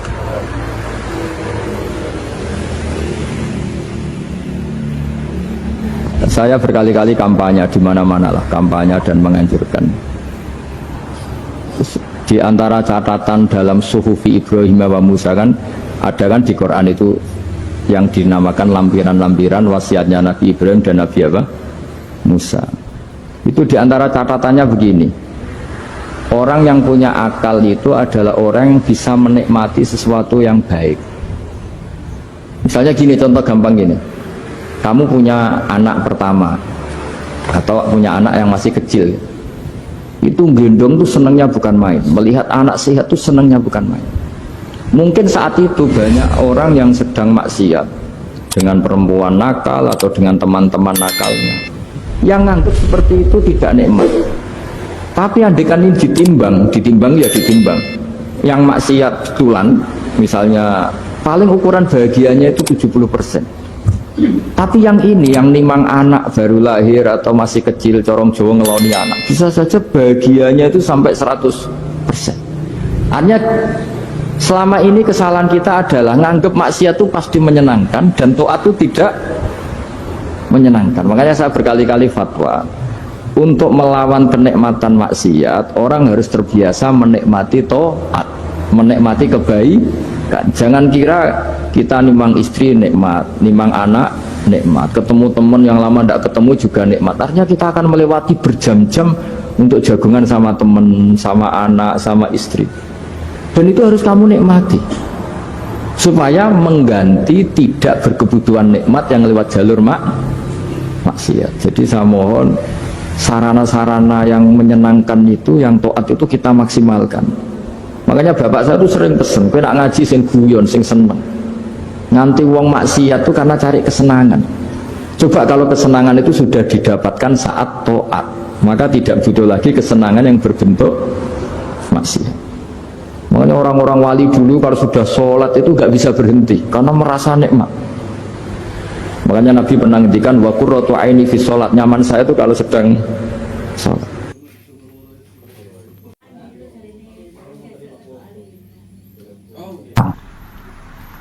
Ya sampean nggak apa-apa kalau menyaingi saya, tulis saja di rumah kamu ahli jamul jami'. Baru diparani ahli apa? Ahli jilid. Maksudnya kalau kitab kamu rusak bawa sini. Ya enggak apa-apa. Nah, sehingga syarat utama jadi nabi itu sebetulnya memaklumatkan din kiri. Ya saya ulang lagi. Pertama nabi jadi nabi syaratnya apa? Memaklumatkan. Sehingga pertama beliau jadi nabi naik gunung Sofa, kemudian ya maksara Quraisyin halumu ilayya, wahai orang Quraisy kesini. Terus nabi mulai manggil satu-satu, ya bani abdi amanaf kesini, ya bani fihr kesini. Terus saya ini adalah an-nadhirul mubin, saya sekarang diangkat jadi nabi. Terus Abu Lahab marah-marah, tabbannaka ya Muhammad alihada jama'tana. Muhammad kamu itu orang sial, kita enak-enakan tidur gara-gara kamu manggil kita datang, ternyata hanya untuk urusan seperti ini. Makanya terus ada tabat yada abi labi watab. Tapi yang iman kemudian tanya, Muhammad kalau kamu setelah jadi nabi misinya apa? Saya diutus Allah untuk kamu menyembah Allah, tidak boleh menyekutukan Allah, dan Allah memerintahkan kamu afaf itu meninggalkan zina, meninggalkan maling, gini-gini. Coba kalau nabi tidak memaklumatkan diri, jadi nabi seklunak-klunus ketemu wong monggo nggih ada temu dia nggih sing ngerti nak nabi ku sapa aja. Sehingga orang-orang yang humul, yang menyembunyikan diri itu di bab ulama masalah besar itu. Karena ciri utama dosa adalah kitmanul ilm. Makanya Nabi sidik amanat tabligh fatona. Tabligh itu lawan katanya apa? Kitman. Makanya saya ngaji di mana-mana. Saya di Jakarta ngaji, di sini ngaji, di Pasuruan ngaji. Harus dimaklumatkan ilmu. Dan kalau ada orang tanya ya tak jawab. Saya tuh kitab yang paling aneh di pesantren, misalnya yang mulai aneh lah, gak Jamul Jami'. Saya sampai sekarang masih ngajar Jamul Jami'. Kitab yang aneh. Macane lagi roh judulnya pusing. Jamul Jawami, kumpulane pira-pira kumpulan. Dadi ilmu apa ae ana ning kono. Sing gak ana ilmu dukun, mboten enten. Ilmu carane bodoni ora ana. Ning kono mau carane mlebu swarga tok.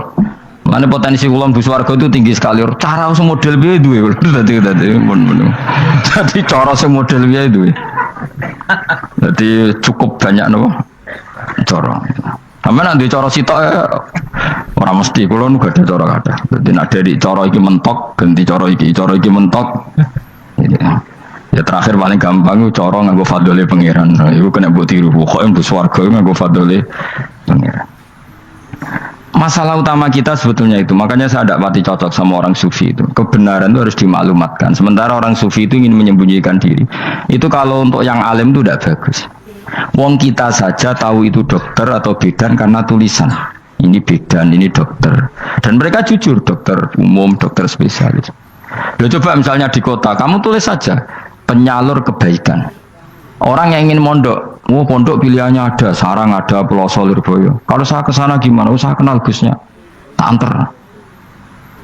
Keren, juga ada penyalur. Kalau orang bisa tersalurkan ke Korea, ke Korut, ke Jepang karena tulisan, kenapa tidak banyak orang tersalur kebaikan karena tulisan? Orang mau kelunak orang jelas. Meskipun nanti ditawari orang, mesti dulu sih ahli takrib, cuma guyu, ahli fathul qorib sampai bab sholat. Tulis saja jujur, maaf tapi hanya sampai bab sholat. Tulis saja, ada maafnya barang, maaf tapi sampai bab sholat. Enggak apa-apa. Paling untuk wong sowan, larian modal jenengan 2 tahun. Tapi ini bodohnya mau 3 bulan, mulai ngajinya dok bab sholat. Enggak apa-apa. Itu dulu memang begitu. Rasulullah zaman Sugeng itu kalau ngajari santrinya itu balighu anni walau ayah, maklumatkan ke kampung kamu meskipun 1 ayat. Banyak sahabat kalau ditanya dia tidak bisa karena ngajinya tidak hatam. Tapi ya terus, gak apa-apa, mau tak soal Abu Bakar, tak soal Umar, ditanyakan yang lebih pintar. Saking dafaamnya sahabat itu lucu, ketika ada ayat Wakulu wasrobu hatta yatabayyana lakumul khaytul abyadu minal khaytil aswad. Itu kalau mau tidur ya benar-benar bawa benang putih sama benang hitam, ditulis dipasang di pintunya. Jadi kalau makan diinceng lagi, kok masih belum kelihatan, wah masih boleh makan. Terus begitu.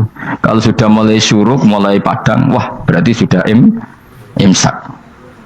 Jadi karena makanlah dan minumlah sampai benang hitam terbedakan dari benang putih. Artinya kalau malam kan dulu kan nggak ada listrik, nggak ada lampu, berarti kalau benar-benar masih malam nggak terlihat, berarti masih boleh makan. Nanti terus dilihat gitu. Terus, ya sudah wakafnya di situ. Hatta yatabayyana lakumul khaytul abyadu minal khaytil aswad, wakaf dulu. Terus akhirnya Kanjeng Nabi itu piye kok umatku jadi masangi benang ini. Akhirnya Jibril teko. Ini makanya unik dalam ulumul Quran. Satu-satunya ayat yang diturunkan hanya 1 kata itu ya ayat itu tok. Terus Jibril datang, Muhammad ayatnya itu kurang sitok. Minal fajr. Terus ditambahi minal fajr. Jadi minal fajr itu unik. Ada Jibril jauh-jauh dari langit. Iku mau nurun apa? Minal fajr. Makanya kalau kamu nanti dites, kalau ingin jadi dokter tafsir dites, ada 1 kalimat yang diturunkan jauh-jauh Jibril ke bumi. Apa kalimat itu? Jawabannya minal fajr. Wis alim yakin alim. Memang ikut tak? Masa ikut? Mergo gara-gara sahabat itu terus masangi apa? Benang ngincang. Akhirnya minal fajr. Baru mereka tahu maksud fajar, maksud apa? Benang hitam artinya malam, benang putih artinya fajar. Sodik sudah menyingsing. Semenjak itu sudah ada benang-benangan karena jadi orang-orang ngono maksud iki kurang sithik gitu terus turun apa? Minal fajr ya. Jadi nanti kalau sampai latihan tes jadi dokter apa? Tafsir. Ayat mana yang diturunkan hanya 1 kalimat atau 1 kata jawab apa? Minal fajr. Itu lolos ya, langsung dokter. Pun pinter.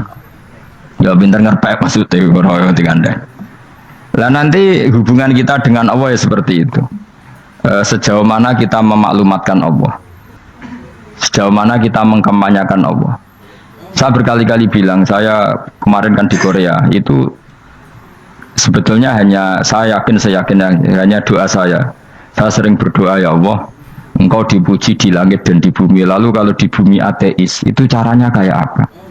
Dulu saya itu terobati karena Uni Soviet setelah persemakmuran banyak menjadi negara Islam. Berarti itu bukti bahwa Allah pun dipuji di bumi Uni Soviet. Lalu yang kayak Korea kayak apa? Ternyata betul Koreanya tetap ateis, gara-gara diserbu wong Indonesia. 49.000 wong Indonesia ning Korea Selatan. Iku mbok gawe sing salat separo, iku cek piro?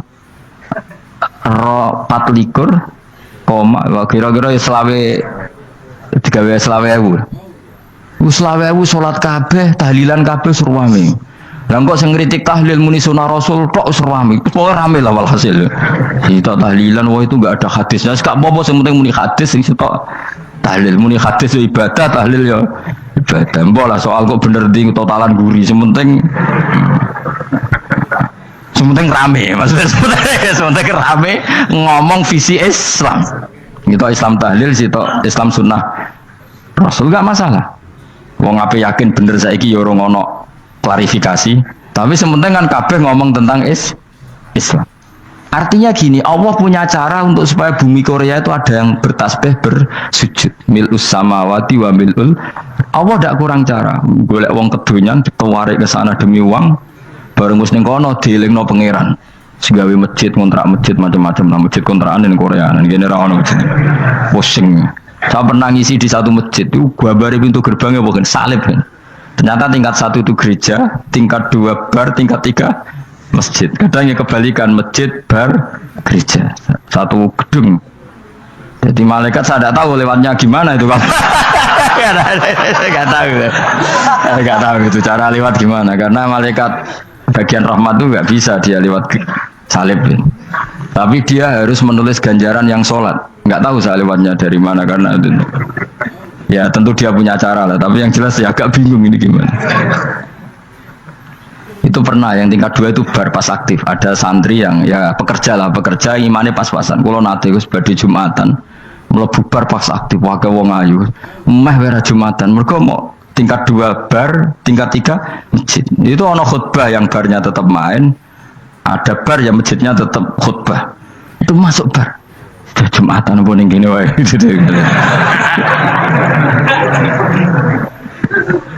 Akhirnya ya di situ beberapa menit terus ada komat Jumatan. Dosa ta ragus ngene. Ya aku pun ya sekelem Jumatan wae apik. Wong iso dilakoni kok takok dosa ta ragus. Ora imus kadung lakoni kok takok.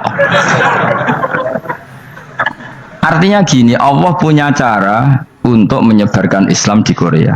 Sama seperti Allah punya cara untuk menyebarkan Islam apa di Indonesia. Dulu orang Gujarat, Punjab, ya sejarah ini menurut saya ya tetap sebagiannya benar. Meskipun tidak seluruhnya benarnya. Sejarah Islam masuk Indonesia rata-rata orang kan menulis pedagang Gujarat, India ke Indonesia dagang karena mereka mukmin akhirnya juga menyebarkan apa? Islam. Itu jelas nyata. Meskipun tidak semuanya seperti itu karena ada yang dibawa Yusuf Baros itu yang muridnya Sayyidina Ali. Terus juga ada yang dibawa beberapa habaib dari Yaman langsung ke Indonesia, kayak yang di daerah Tuban itu kan langsung habib-habib dari Samarkand langsung ke mana? Tuban. Makanya saya bilang sejarah itu semuanya benar karena memang variasi masuknya Islam di Indonesia itu banyak. Jadi itu nggak masalah. Sampai niru sing kedunyan mawon sing luwih gampang napa? Lungguh tuh, kayak Jakarta itu kan kota kayak gitu, baru kayak wong kedonyan orang ke Jakarta semua. Gara-gara tahu mondok pedutan tadi ahli Fathul Qorib tadi yang sampai bab sholat, terus bikin masjid. Iku coba takoki faraid terang ora iso kan. Pemene takoki muamalah terang ora iso, tapi nak trimo carane sholat sing batal apa ngentut roh. Ilmune roh nang nganti bab iku jek roh. Sing batal sholat apa jek roh ngentut nyekel wong wedok jek roh. Tapi mbok aja takoki sing detail apa? Cara mengenali kiblat dengan hisab ya marostil kiblat itu serang arah iso atau nganggo komputer itu loh nganggo jam nganggo kompas padahal ono ilmu nih ya marostil apa kiblat di bulan tertentu hari tertentu itu nanti matahari tepat di atas Ka'bah serang arah iso nak ngono niku serang arah iso. Ya saya ulang lagi ya, jadi kesalahan kita adalah kebenaran itu kita sembunyikan. Padahal awal dikenalnya Islam itu lewat i'lam, fasda bima tu'maru. Kebenaran harus dimaklumat. Tapi problemnya Islam Indonesia tuh kadang khumul tuh bangga, nggak dikenal orang itu bangga gini-gini. Oke lah, kalau yang nggak, saya sendiri ya suka khumul, sampai sekarang saya suka khumul. Saya sampai sekarang nggak suka tamu, bukan karena benci tamu, ribet. Maksud saya kalau sowan kiai yang ngaji saja, rasa sowan, oh ribet. Ya, lucu kan, seneng Gus Bak jare wong alim, terus senengnya mau sowan tok ngaji ra gelem piye karepe. Wong kok aneh. Iku berarti kok dok karo seneng dokter, di konsultasi obat ra gelem tapi ngajak jagungan. Dok, jenengan tiyang pundi? Jenengan manggen dalam mriki mulai tahun pinter. Lah ya kowe takok dokter kemalan. Mesti nek kowe takok laram apa, obate apa kok malah kenalan. Pindah Jogja tahun pinten, Dok? Dan jenengan kawin mriki tahun pinten? Lha wong jare Gus Bae wong alim kok sowan ngono. Jenengan kelahiran tahun pinten, Gus? Zaman dinosaurus. Wong alim kok takoki lahire ku piye karepe? Susah tak gak takok pisan matiku kapan to. Coba betapa naifnya kita kalau kita suka dokter, terus kemudian kamu takok, Dok, kelahiran tahun pinten jenengan? Aneh gak? Nak kowe seneng dokter mergo mau konsultasi berobat ya ngomong saja apa yang kamu butuhkan. Aku seneng wong alim yo ngaji titik. Nah, kowe misalnya seneng artis, delok konser artisnya takok kelahiran tahun piro. Gak penting artis ayu buat delok seneng, wes sudah gitu aja. Wong alim yang ngono ngaji seneng. Ini kadang wong Jawa lucu, seneng wong alim sowan, terus takok.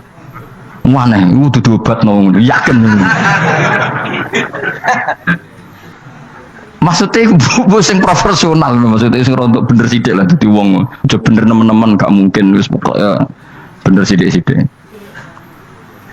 Makanya kemarin ngaji apa Nasoihul Ibad kan gitu, mujalah satu ulama artinya apa? Fi majlisil ilm, ketika ngaji. Rokok mujalah satu ulama udah pensoan, mata wong berani tuh.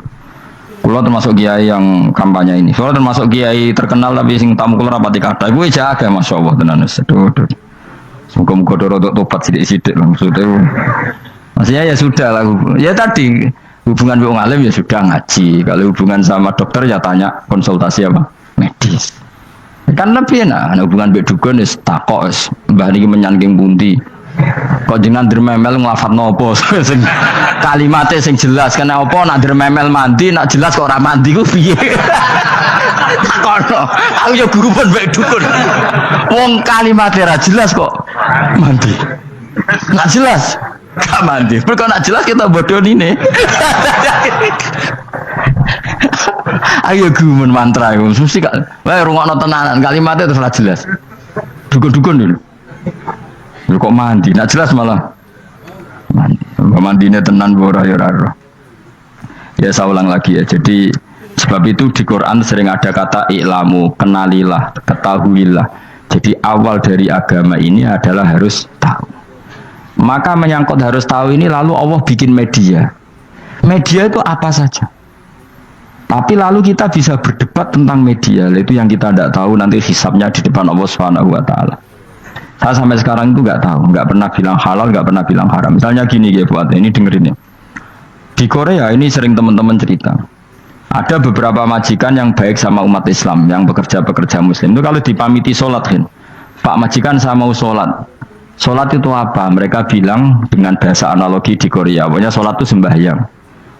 Ketika sholat itu ditanya sama orang Korea, loh kamu itu sembahyang kok tidak ada patungnya? Karena pengetahuan mereka yang namanya sembahyang itu ada patungnya. Ada yang baik, apa sekalian tak belikin patung? Jadi wong Islam pas sholat tuh didelok ngarepe dhuwure kok gak ono patung. Ono sing ape sujud tuh digambarno salib. Mergo dekne denger-denger kalau karena tidak tahu Islam itu apa. Sementing ada personifikasi Tuhan. Ada lagi ini yang agak ngeri. Ada pegawai Garuda karena dia agak terpelajar waktu sholat, dia sholat sama krunya di mall. Itu langsung security mall nelpon polisi. Ini ada ritual teroris. Gitu. Jadi sholat itu dianggap mukadimah sebelum ngebom. Jadi ritual. Pertanyaannya adalah karena mereka tidak pernah ngerti sholat itu kayak apa. Dan kadang-kadang orang ngerti bahwa sholat itu adalah ritual umat Islam itu lewat media. Media itu bisa berita, bisa dokumenter, bisa apa saja. Kita tidak pernah tahu cara Allah mengertikan. Seperti kita tidak pernah tahu madzhab Mu'tazilah, tahunya itu dari kitab-kitab ahli sunnah wal jamaah.